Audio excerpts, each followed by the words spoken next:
Podcast.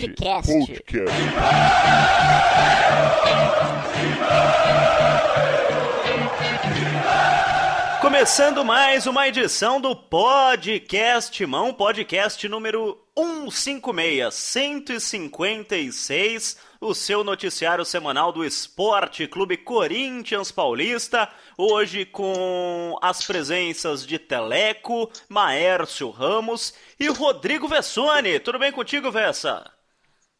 Tudo bem, Belo. Um grande abraço a todos aí.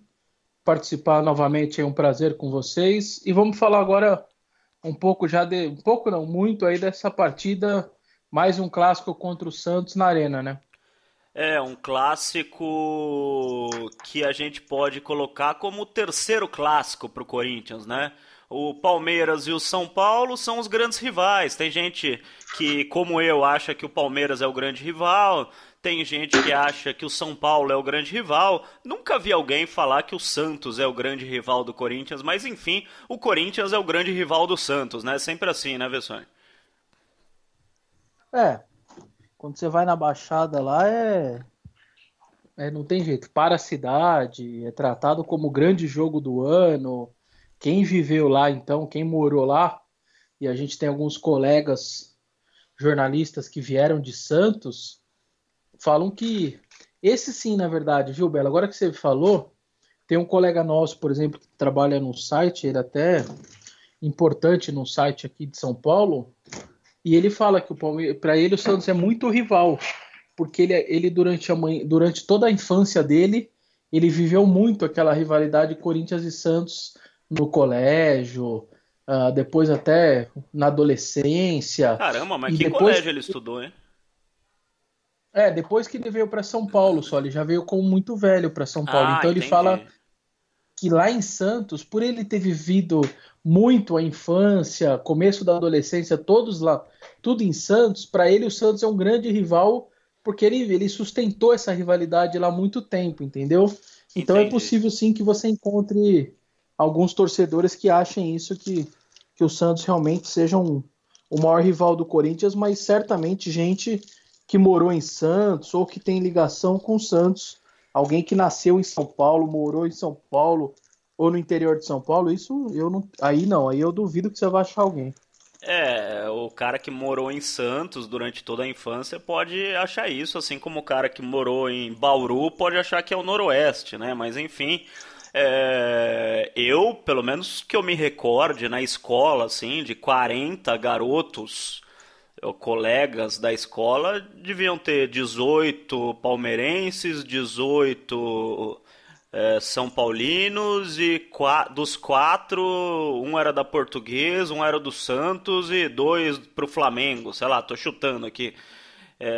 Então, Palmeiras e São Paulo eram as duas grandes rivalidades dentro da sala de aula. Assim, Santista se achava um ou dois, se muito, quando não tinha sala sem nenhum Santista. Não sei como é que foi pra você na escola, Vessone.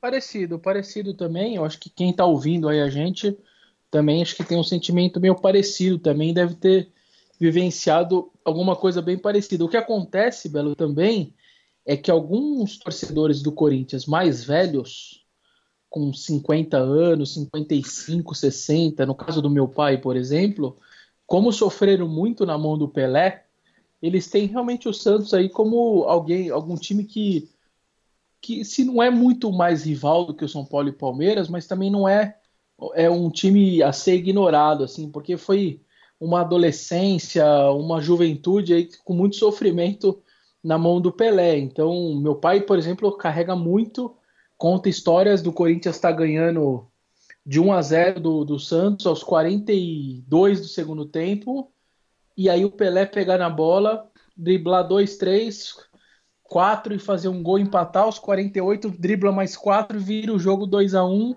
e um olhar para o outro na arquibancada e falar: o que aconteceu? Faltavam 3 minutos, estava 1-0 para o Corinthians, o tabu ia ser quebrado e o cara não deixou quebrar. Então, para esses torcedores mais velhos, o Santos, de uma maneira, pode não ser o maior rival, mas ganhar do Santos certamente tem um gostinho especial. Tem o torcedor mais velho e agora que você falou, eu tô pensando também no torcedor mais novo, porque eu sou de 79, então essa minha infância que eu falei foi nos anos 80, começo dos anos 90, que o Santos não ganhava nada.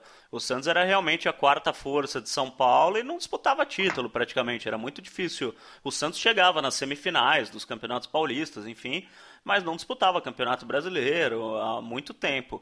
E em 2002 surgiu a geração do Diego e do Robinho, que conquistou o Campeonato Brasileiro, aliás, em cima do Corinthians. Depois dessa geração, um pouquinho antes teve a geração do Giovani, né, que quase foi campeão brasileiro, mas a geração do Diego e do Robinho, que foi aquele negócio de os novos, os meninos da vila, enfim, e depois o Neymar e o Ganso.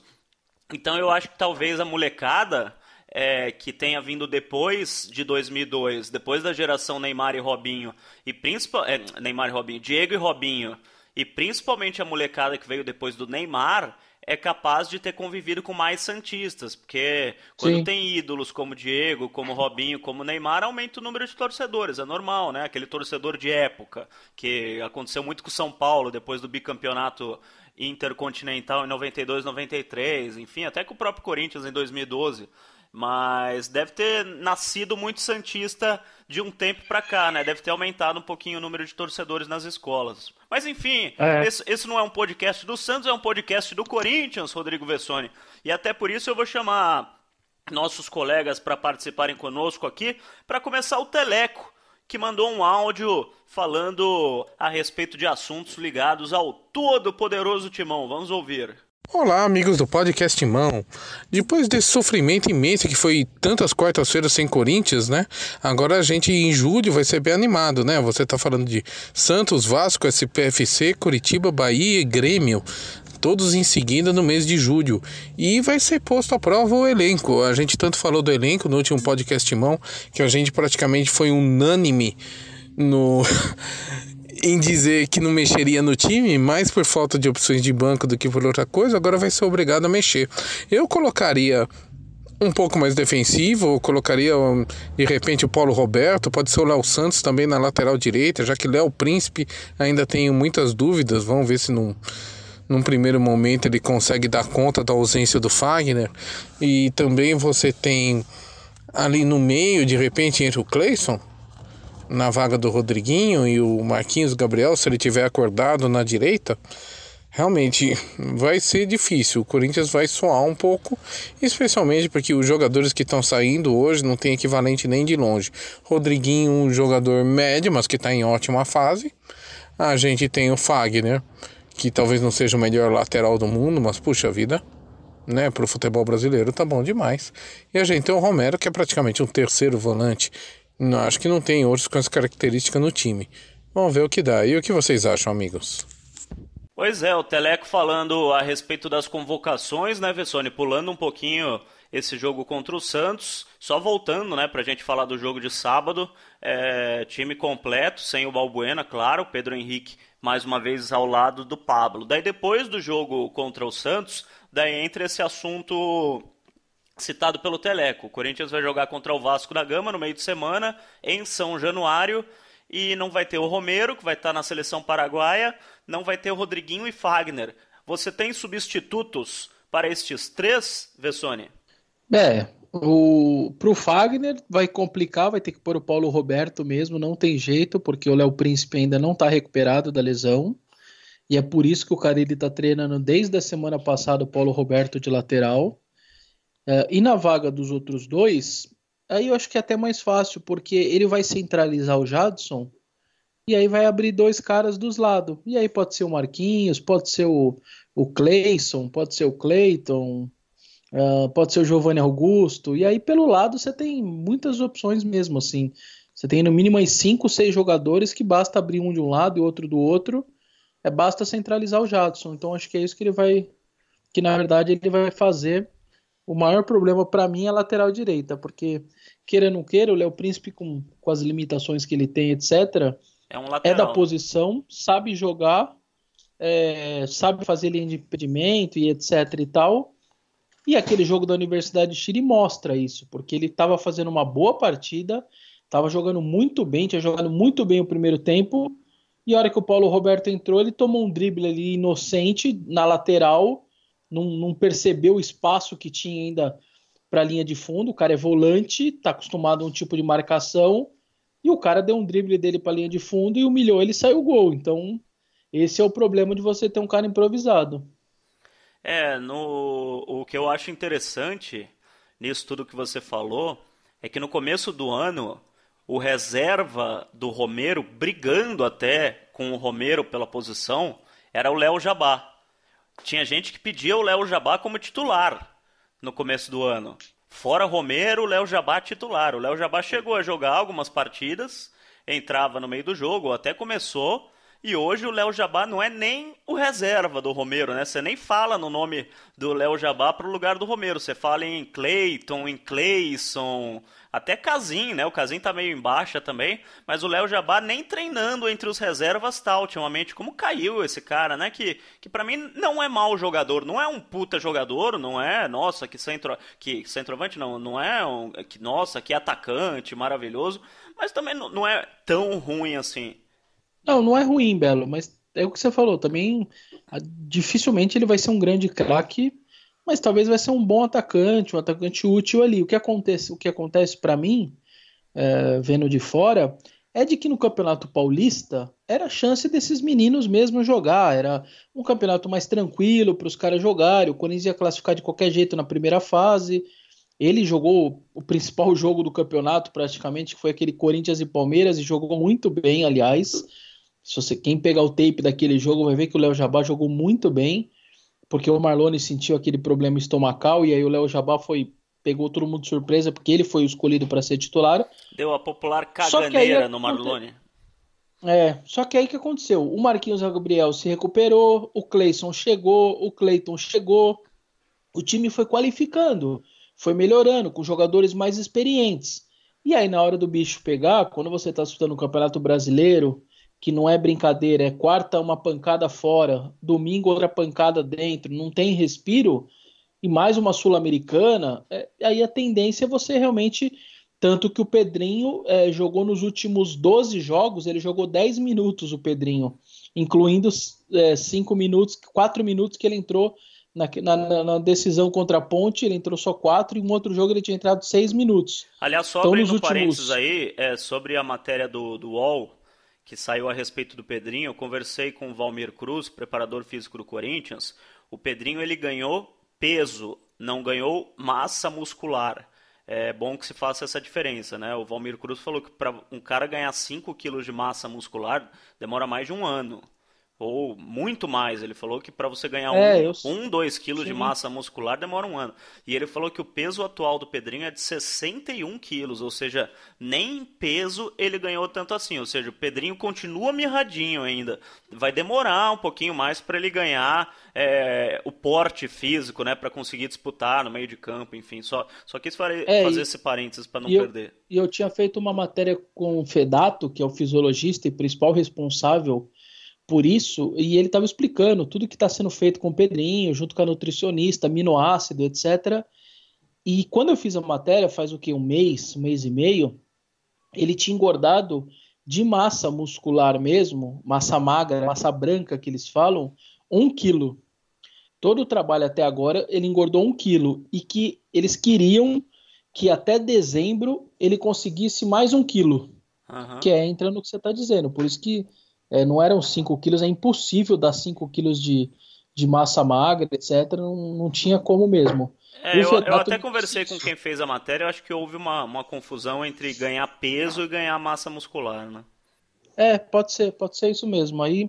Aí pode ser até que o cara tenha engordado um pouco de quilos mesmo e não de massa, mas o que o Fedato me disse foi isso, que ele tinha conseguido 1 quilo e que a meta dos caras era de mais um, até dezembro, pra você ver como é difícil você fazer o cara pegar músculo mesmo, né? Como o Ronaldo, quando vai pra Holanda daquele jeito, e lá na Holanda, durante 3 anos que ele ficou lá, ele virou aquele monstro que ele virou, porque os caras fizeram um belo trabalho nesse sentido.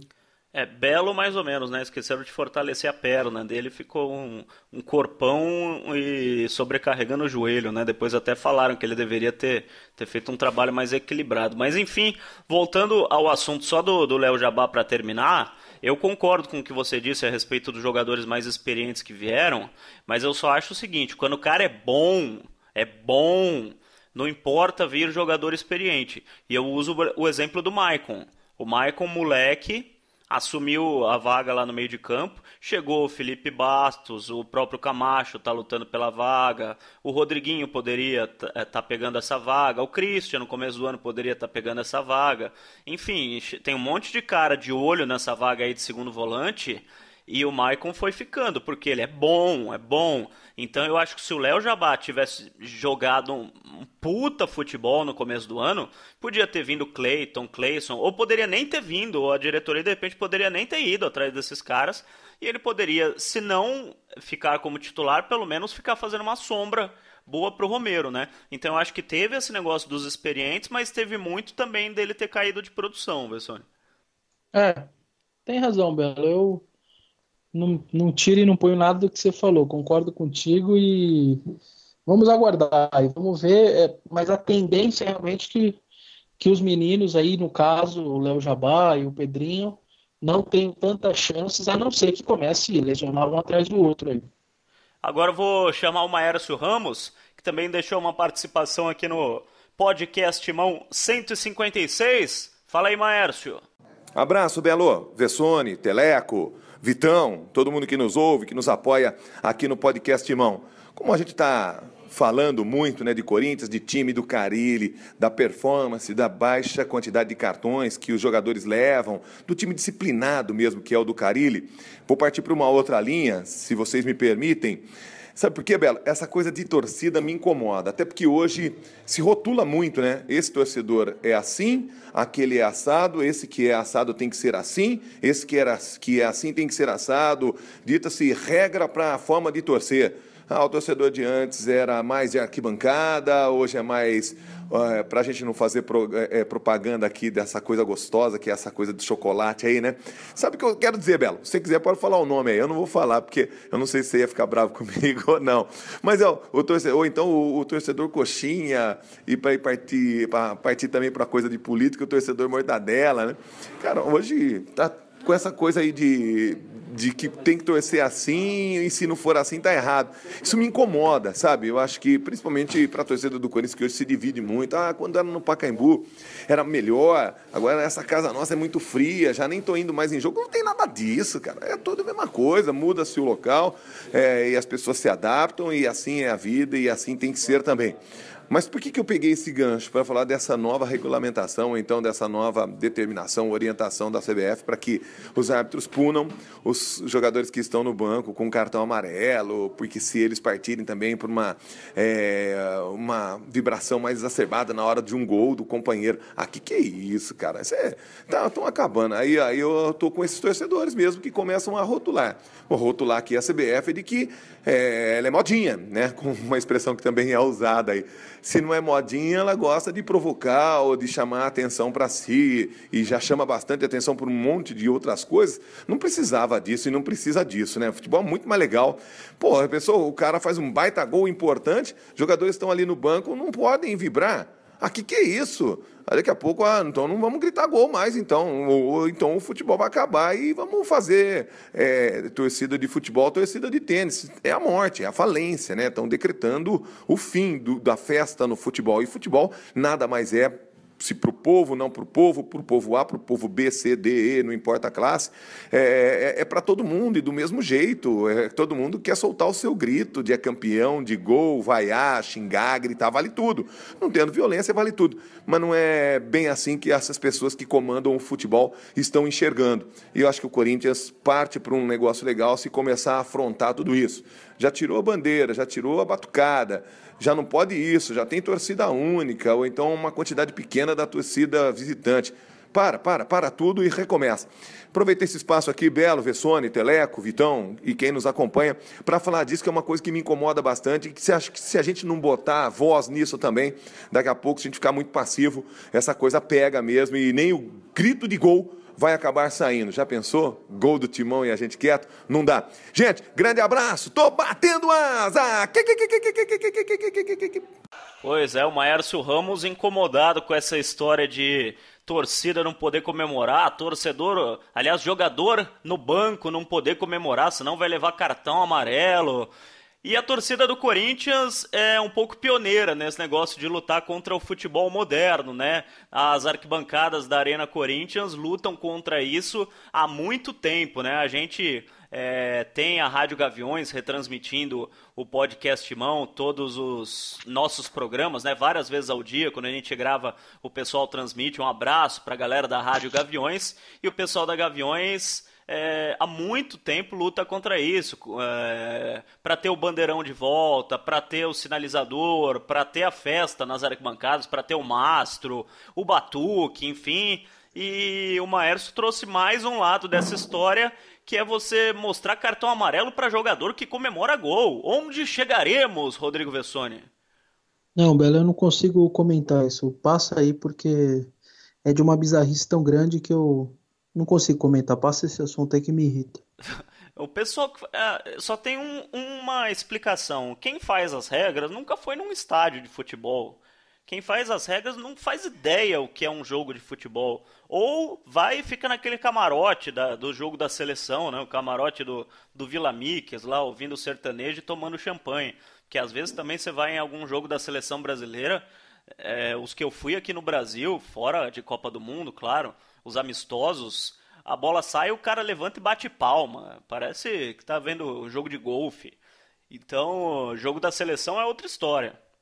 Agora, se o cara for em qualquer jogo do Campeonato Brasileiro, ele vai entender que ele tá fazendo regra que não se aplica ao futebol, né? Mas enfim, pessoalmente, Marco Belo, sou a favor de sinalizador, sou a favor de bandeirão, sou a favor de festa na arquibancada. Eu acho que, claro, com organização, né? Não pode virar uma zona, com organização, com segurança, né? Se você aprova um negócio, se você permite que entrem no estádio os instrumentos, você tem que fazer a fiscalização pertinente, normal. Ninguém quer que você vá armado para um jogo de futebol e que não tenha vistoria nenhuma. Mas você pode deixar entrar bandeirão, você pode deixar entrar mastro, você pode... Pô, que legal que aquele mastro enorme, 3 caras para rodar aquele negócio, né, com figura, com desenho dos ídolos antigos, enfim, como a gente via nos anos 80, até no comecinho dos anos 90, sinalizador que não faz mal para ninguém, que não tem nada a ver com aquele negócio de barco lá que deu aquela confusão, sinalizador não faz mal para ninguém. Então eu pessoalmente sou a favor da festa nas arquibancadas, daquele mar de fogo que a gente vê tanto no futebol europeu. E você sempre fala isso no Twitter, né, Vessoni? O cara da televisão, o comentarista do ar-condicionado, comentarista de estúdio, que tem um monte, quando é da Europa, fala, nossa, que coisa maravilhosa, que coisa linda. Quando é no estádio brasileiro, quer mandar prender todo mundo, né, Vessoni? Principalmente na América do Sul, na verdade. Quando tem Libertadores, Sul-Americana na Argentina e no Uruguai, é muito bonito. Aqui, tá errado, não sei o que. É brincadeira isso, viu, Belo? Mas aos poucos eu acho que as coisas vão se acertando para um lado ou para o outro. Eu acho que a torcida lutando de uma forma respeitosa, né? Não fazendo baderna, fazendo bagunça, mas lutando com a força que tem, que é a força do quê? Da galera, a força de ter a voz, com as mensagens que passam durante os jogos, com os comunicados oficiais, se reunindo com a diretoria. Já até escrevi outro dia na minha coluna no meu Timão, que aliás está fazendo 8 anos nessa quinta-feira. Parabéns ao Danilo, à Belinha, ao pessoal que apostou nessa ideia do site Meu Timão, que você trabalha há algum tempo, Vessoni, mas já lê também há muito tempo, já conhece o trabalho nesses 8 anos. Parabéns a toda a galera do Meu Timão. E eu escrevi outro dia que o presidente da Gaviões foi lá conversar com o Roberto de Andrade para o presidente do Corinthians ter uma postura, né, ou contra ou a favor, mas não ficar no muro. E principalmente, se possível, apoiar a torcida, né, nessa luta com a CBF, com os órgãos de segurança pública, para ver se volta a festa no estádio. Eu acho que vai voltar, com o tempo vai voltar, o pessoal vai ver que tá ficando um negócio chato. Valeu, Maércio Ramos, pela participação. Valeu, Teleco. A gente termina esse podcast mão 156 antes do jogo contra o Santos, claro, deixando o palpite. O meu palpite eu já vou falar, eu vou no tradicional 1-0, vitória do Corinthians, e o gol será de Ángel Romero, Vessone. 2-0, um gol de Jô e um gol de Michael.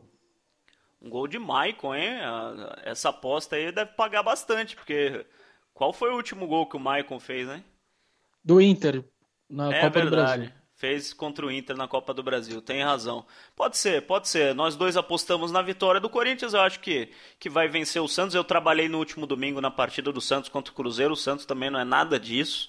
O time desarrumado pra caramba, não sei o que aconteceu lá na equipe do Dorival Júnior, que ele perdeu o controle completamente, taticamente, da equipe. Sem o Lucas Lima, o Santos não consegue se encontrar. Então eu acho que se o Corinthians jogar um futebol razoável, consegue ganhar e consegue chegar aos 10 pontos na quarta rodada do Campeonato Brasileiro. Quem sabe chegando à liderança isolada, né? Passando a Chapecoense, que hoje está atrás por causa dos critérios de desempate. Vessone, um abraço, até semana que vem, meu amigo. Valeu, um grande abraço aí, até a próxima a todos. E vai, Corinthians! Podcast.